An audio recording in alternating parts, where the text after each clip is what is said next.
দেশের জাতীয় সঙ্গীত পরিবর্তন করার জন্য অনেকে বলা বলি করছেন, এটা পরিবর্তন করা উচিত কিনা, ইসলামের আলোকে জানতে চাই। জাতীয় সঙ্গীত পরিবর্তন করার দাবি এবারে শুধু উঠছে তা নয়, এর আগেও বারবার উঠেছে, আপনারা জানেন। কেন উঠেছে সেটা নিয়ে তর্ক আছে, বিতর্ক আছে, এটা উঠা উচিত কিনা বা এই সঙ্গীত থাকা উচিত কিনা, বা জাতীয় কোনো গীত, জাতীয় কোনো স্লোগান থাকা উচিত নাকি সেটা পরিবর্তন করা দরকার, সেটা নিয়ে আলোচনা হতে পারে। আমি সে আলোচনায় যাব, তার আগে একটু প্রাসঙ্গিক অন্য একটা বিষয় বলি। সেটা হলো যে দেশপ্রেমের নামে, দেশত্ববোধকতার নামে, দেশত্ববোধক কাজের নামে আপনি কোনো গীত, মিউজিক সংযুক্ত করে, বাদ্যযন্ত্র সংযোগে আপনি যদি কাউকে শুনতে বাধ্য করান, তাহলে সেটা তার স্বাধীনতার খর্ব করার শামিল, বিশেষ করে মুসলমানদের ক্ষেত্রে। কারণ ইসলাম যেহেতু বাদ্যযন্ত্র যোগে কোনো গান বাদ্যকে অ্যালাউ করে না, কোনো গানকে অ্যালাউ করে না, বিধায় আপনি দেশাত্মবোধক গানের নামে, দেশপ্রেমের নামে আপনি আমাকে যদি এটা চাপিয়ে দেন, তাহলে এটা হবে আমার অধিকার লঙ্ঘন করা, আমার অধিকার খর্ব করা। সোজা কথা, দেশের সংখ্যাগরিষ্ঠ মানুষ যেটাকে হারাম মনে করে, সেই কাজ আপনি দেশের মানুষের উপর চাপিয়ে দিতে পারেন না। হ্যাঁ, দেশের একটা স্লোগান থাকলো, একটা গীত থাকলো, সেটার কথা মানা ভিতরে যদি আপত্তিকর কোনো কিছু না থাকে, সেটা ভিন্ন বিষয়, অবশ্যই সেটা গ্রহণযোগ্য হতে পারে। এবার আসা যাক এই গানটা নিয়ে, যে আমাদের যে জাতীয় সঙ্গীত আছে, আপনারা জানেন যে রবীন্দ্রনাথের লেখা এই গানটি বাংলাদেশের জন্মেরও আরো বহু আগে তিনি লিখেছেন। তো এই গীতটা মূলত বাংলাদেশকে কেন্দ্র করে লেখা হয়নি।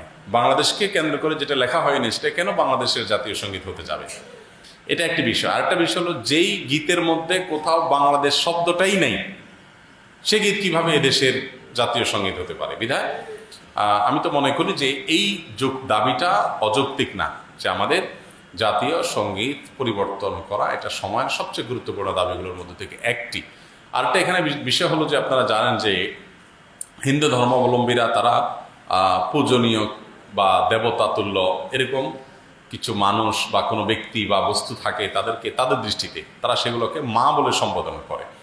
ইসলাম আমাদেরকে এরকম কোনো ধারণা দেয় না। মাতৃভূমির প্রতি ভালোবাসা এটা একটা স্বকীয় বিষয়, এটার জন্য মুসলমান হওয়া প্রয়োজন নাই, এটার জন্য মানুষ হওয়া যথেষ্ট। শুধু মানুষ কেন, অন্যান্য প্রাণীর মধ্যেও কি আছে, নিজের ভূমির প্রতি নিজের টান আছে। একটা কুকুর, একটা বিড়াল, একটা প্রাণীও দেখবেন যে সেই যে ভূমিতে থাকে, বসবাস করে, বা যে ভূমিতে তার জন্ম বেড়ে ওঠা, সেটার প্রতি তার সহজাত একটা টান আছে। সেখানে মানুষের মধ্যে তো অবশ্যই আছে।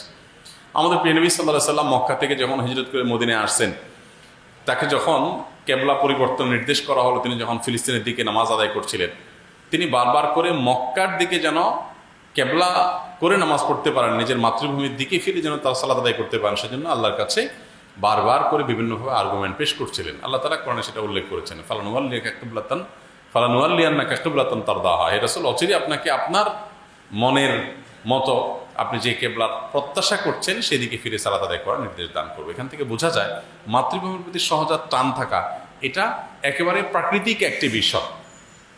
বিধায় এটার জন্য কোনো জাল হাদিস বানানোর কোনো প্রয়োজন নাই, যে হব্বুল ওয়াতন মিনাল ঈমান, দেশপ্রেমের অঙ্গ, এরকম কোনো হাদিস নবী সাল্লাল্লাহু আলাইহি ওয়াসাল্লাম বলেন নাই। নবী সাল্লাল্লাহু আলাইহি ওয়াসাল্লাম নিজেই নিজের মাতৃভূমিতে তার ভালোবাসা ছিল। সো একজন মানুষ হিসেবে আমাদের মধ্যে সেটা থাকবে, দায়িত্বশীলতা থাকবে, সেটাই স্বাভাবিক। আলাদা করে জাল হাদিস বানানোর প্রয়োজন না। যাই হোক, তো মাতৃভূমির প্রতি টান এক জিনিস, আর সেটাকে পূজা করা আরেক জিনিস। ইসলাম আমাকে এটাকে পূজনীয় করতে বলে নাই। বিধায় সংখ্যাগরিষ্ঠ মানুষের বিশ্বাসের সাথে যেমন যায় না, এই গীত বাংলাদেশকে কেন্দ্র করে লেখা হয় নাই, এটা বাংলাকে কেন্দ্র করে লেখা হচ্ছে, যেটা পশ্চিমবঙ্গ পূর্ববঙ্গ মিলায়।